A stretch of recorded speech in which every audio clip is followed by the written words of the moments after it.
a criança morde e o que ela está querendo comunicar com as mordidas, sejam elas grandes ou pequenas. Esse é o assunto sobre o qual vamos refletir hoje. Fiquem comigo, assistam ao vídeo, comentem e, em nome da criança, compartilhem.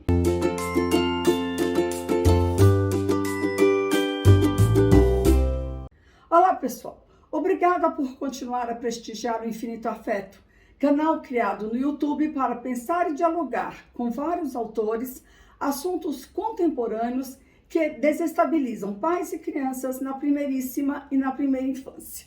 O assunto de hoje é sobre a criança e as mordidas.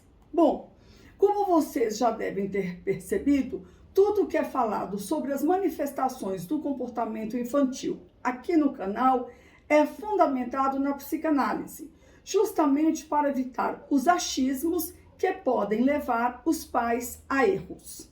Para Freud, o primeiro contato que a criança tem com o mundo é pela boca. A mordida significa desde a mudança de posição de uma criança passiva para a posição de uma criança ativa, até a vontade de explorar os objetos, expressar ansiedade, angústia, pedidos de ajuda, alívio de excitação e agitação. Para se comunicar, a criança chora, leva à boca suas mãos e seus pezinhos, assim como o seio da mãe. Mais tarde, tudo que está ao seu alcance é colocado na boca e assim ela vai aprendendo e apreendendo o mundo com seus sabores, suas texturas, suas formas e tamanhos. Quando ela percebe que entre desejar e conseguir algo, ela precisa esperar um tempo, esse tempo de espera para ela é muito difícil de suportar. E mesmo se ela ainda não pode reclamar, porque não tem o recurso da linguagem falada, se ela não for imediatamente atendida no seu desejo, ela reage agressivamente, normalmente demonstrando o sujeito que de fato ela é. E se a palavra como recurso de mediação simbólica ainda não está dada à criança, a mordida vai substituir a fala e fazer parte dessa reação agressiva. Freud identificou desde logo a importância que a boca tem não só na maturação das fases do sistema psicossocial da criança, como também nos sintomas que persistem até a fase adulta. É através da boca que a criança chora, ri, se alimenta ou rejeita o alimento, fala e estabelece vínculos, se conectando com o mundo. Portanto, se a criança ainda usa a mordida no lugar da palavra para demonstrar sua insatisfação, é porque o investimento produzido na relação com o outro está indo em direção oposta, como quando na fase oral, nome dado a essa etapa da vida da criança, na qual a cavidade oral ou a boca é o local do prazer, se prioriza a amamentação e o vínculo íntimo com a mãe, em detrimento do crescimento e da independência da criança. Será como o adulto lidará e como ele entenderá o que a criança está querendo dizer e com a mordida e o momento que a criança está passando, que vai dar ou não um caráter simbólico a ela mordida. Nessa fase, o bebê, de uma maneira primitiva, tenta se satisfazer pela boca, incorporando ou comendo, entre aspas, o objeto amado, abocanhando-o para si. Por outro lado, a agressividade tem que ser levada em conta quando se fala do âmbito social, porque a criança precisa de um espaço, o qual muitas vezes só é conseguido após estratégias criadas pela criança, com muita luta e muita disputa.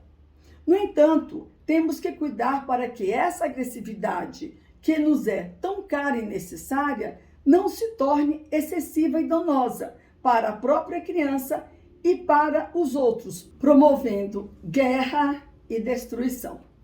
Ela deve ser encaminhada pela via do simbolismo. É pela operação simbólica que a agressividade pode se transformar em palavras, em arte, em atitudes e iniciativas boas. Na criança, a mordida é para ser uma manifestação esperada com pouco tempo de duração. Mas se a criança se fixar nesse recurso, ele passa a representar um sintoma, ou seja, a maneira como a criança encontra para dizer que algo não vai bem. O sintoma faz parte da constituição psíquica do sujeito e precisa ser escutado e não, como pensam alguns, eliminado. É preciso, portanto, que o educador e a família se mobilizem e trabalhem para que se possa escutar melhor o que o sintoma está a nos falar sobre o sujeito e sejam criadas, portanto, a partir do sintoma, oportunidades para que a criança cresça e aprenda a utilizar alternativas que sejam socialmente aceitas, levando-a a aprender a conviver em sociedade. Exemplo de uma situação de conflito. Por exemplo, na escola, quando há uma disputa por brinquedos, ou mesmo numa festinha de aniversário, numa reunião com primos. Qual a estratégia que se usa para resolver esse conflito? Bom, entrar com o recurso da palavra, a qual permitirá que a criança utilize a mesma zona erógena, no caso a boca, para gritar, para pedir ajuda da professora ou de um adulto que esteja ali presente, para falar, inclusive, não quero, me deixe, isso é meu. Não basta só dizer para a criança que não pode morder, que morder é errado. É importante mostrar-lhe que, com a fala e com as palavras, as pessoas podem resolver seus conflitos e suas questões. Por outro lado, atitudes como expor a criança, dando bronca na frente de todo mundo, deixá-la com brinquedo, se esse brinquedo foi adquirido injustamente pela mordida, e incentivá-la a dar o troco, como foi visto no vídeo sobre quando a criança faz um show porque quer tudo que ver pela frente, são prejudiciais e pode deixá-la ainda mais agressiva.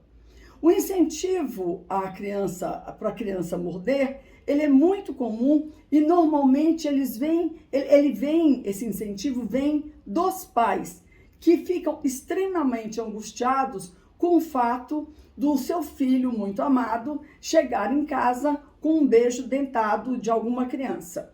Então, eles normalmente devolvem e falam para a criança: você é muito boba, você tem que fazer igual, você tem que ir lá e dar uma mordida nela.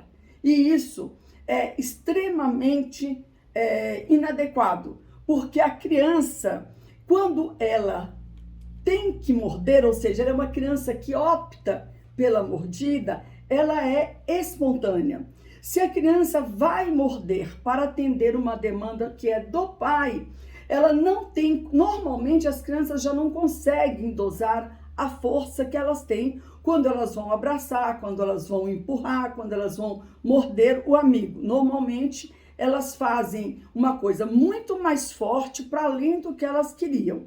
Se a criança vai para atender a demanda do pai, essa mordida então sai muito mais forte. E o tiro sai pela culatra, porque todo mundo, todos os professores, todos os adultos partem para cima da criança que mordeu, pressionando-a e dizendo que ela fez errado.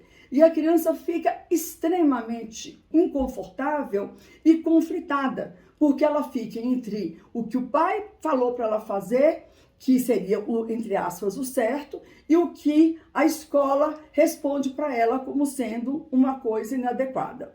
Então, os pais têm que aprender, assim como a criança, a segurar a ansiedade e angústia ao ver o seu filho mordido. Bom, esse é o meu recado hoje. Espero que compartilhem o vídeo para que possamos ajudar mais famílias e mais crianças. Até a próxima sexta com mais assuntos sobre a criança contemporânea, a criança pós-Freud. É muito bom falar para quem quer escutar.